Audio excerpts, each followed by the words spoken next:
جس معاشرے سے عدل اٹھ جائے وہاں ظلم پھیلتا ہے، جہاں انصاف نہ ہو وہاں کمزور کچلا جاتا ہے، اور جہاں مساوات نہ ہو وہاں نفرت جنم لیتی ہے۔ بسم اللہ الرحمن الرحیم۔ سامعین کرام، ہماری جو سیریز چل رہی تھی انسانیت کیا ہے، اور اس کی چوتھی قسط ہے عدل، انصاف اور مساوات۔ تو آئیں ہم ان تینوں کو الگ الگ سمجھنے کی کوشش کریں گے۔ الحمدللہ رب العالمین، والصلاة والسلام علی رسول الکریم وعلی آلہ واصحابہ اجمعین۔ سامعین کرام، اللہ تعالیٰ نے انسان کو زمین پر اپنا خلیفہ بنا کر بھیجا اور انسانوں کی باہمی معاملات کو عدل، انصاف اور مساوات کے اصول پر قائم کرنے کا حکم دیا ہے۔ یہ وہ ستون ہے جن پر ایک پرامن، مہذب اور ترقی یافتہ معاشرہ قائم ہوتا ہے۔ حصہ اول، عدل۔ عدل کا مطلب ہے ہر شے کو اس کا حق دینا بغیر کسی ذاتی جھکاؤ یا ظلم کے۔ قرآن مجید میں عدل کو اللہ تعالیٰ کے عظیم اوصاف میں شمار کیا گیا ہے۔ اللہ تبارک و تعالیٰ فرماتے ہیں، ان اللہ یأمر بالعدل والاحسان۔ بے شک اللہ حکم دیتا ہے عدل کا اور احسان کا، اور رشتہ داروں کو ان کے حق دینے کا۔ یہ آیت آئین اخلاق ہے۔ عدل سب سے بنیادی اصول ہے جس پر انسانیت کھڑی ہے۔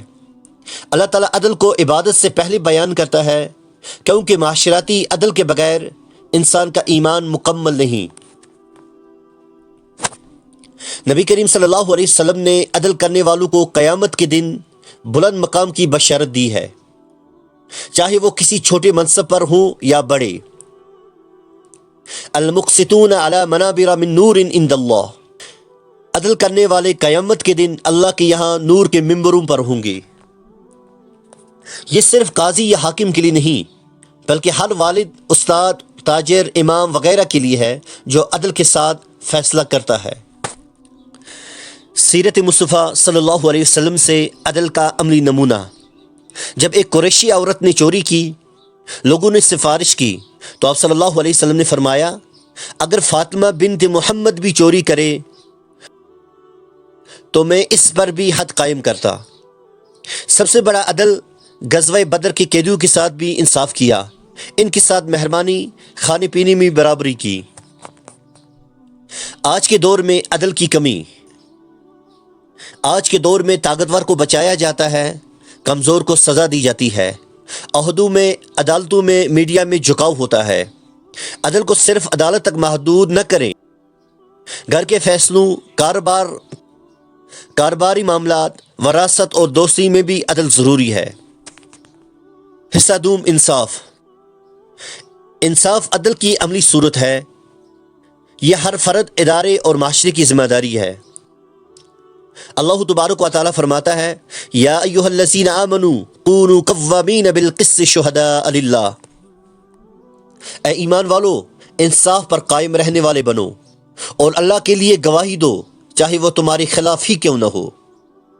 اسلام کہتا ہے، نہ ماں باپ کی طرفداری کرو، نہ خود کو بچاؤ، نہ دولت یا تعلقات کا لحاظ کرو، صرف حق کا ہو۔ نبی صلی اللہ علیہ وسلم نے فرمایا کہ انصاف نہ کرنے کی وجہ سے قوم ہلاک ہو گئی۔ انما اہلک من کان قبلکم۔ تم سے پہلے کی قومیں اس لیے ہلاک ہوئی کہ وہ بااثر لوگوں کو چھوڑ دیتے اور کمزوروں کو سزا دیتے۔ یہ آج کے حالات پر پوری اترتی ہے، جہاں امیر چھوٹ جاتا ہے اور غریب پھنس جاتا ہے۔ سیرت مصطفیٰ سے انصاف کا اعلیٰ معیار۔ آپ صلی اللہ علیہ وسلم نے کبھی فیصلہ بغیر تحقیق کے نہیں کیا، حتیٰ کہ جب منافقین کی شکایت آئی آپ نے تحقیق کی اور دونوں طرف کی بات سنی۔ یہودی اور مسلمان کا جھگڑا، نبی صلی اللہ علیہ وسلم نے ثبوت کی بنیاد پر فیصلہ کیا، کسی تعصب کے بغیر۔ آج کے حالات، انصاف کا دوہرا معیار، سفارش پر نوکریاں، طاقتور فیصلے، غریب سالوں مقدمہ لڑتا ہے، امیر چند دن میں چھوٹ جاتا ہے۔ حصہ سوم، مساوات۔ اللہ تعالیٰ نے سب کو برابر پیدا کیا، صرف تقوی سے فرق رکھا۔ قرآن کریم میں ہے، یا ایھا الناس انا خلقناکم من ذکر و انثی۔ اے لوگو، ہم نے تمہیں ایک مرد اور عورت سے پیدا کیا اللہ کے نزدیک تم میں سب سے زیادہ عزت والا وہ ہے جو سب سے زیادہ متقی ہے۔ اسلام نہ ذات دیکھتا ہے، نہ رنگ، نہ قبیلہ، اللہ کے نزدیک سب برابر ہیں۔ نبی کریم صلی اللہ علیہ وسلم نے فرمایا، کسی عربی کو اجمی پر کوئی فضیلت نہیں، لا فضل لعربی علی اعجمی الا بالتقوی، کسی عربی کو اجمی پر کوئی برتری نہیں سوائے تقوی کے۔ نہ نسل، نہ زبان، نہ رنگ، اسلام سب کو برابر مقام دیتا ہے۔ سیرت مصطفیٰ صلی اللہ علیہ وسلم سے مساوات کا عملی مظاہرہ۔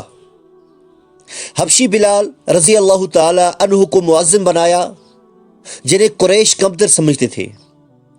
سلمان فارسی کو اہل بیت قرار دیا۔ نبی صلی اللہ علیہ وسلم نے غلاموں کے ساتھ کھانا کھایا، ان کے ساتھ زمین پر بیٹھے۔ آج کے دور مساوات کا فقدان۔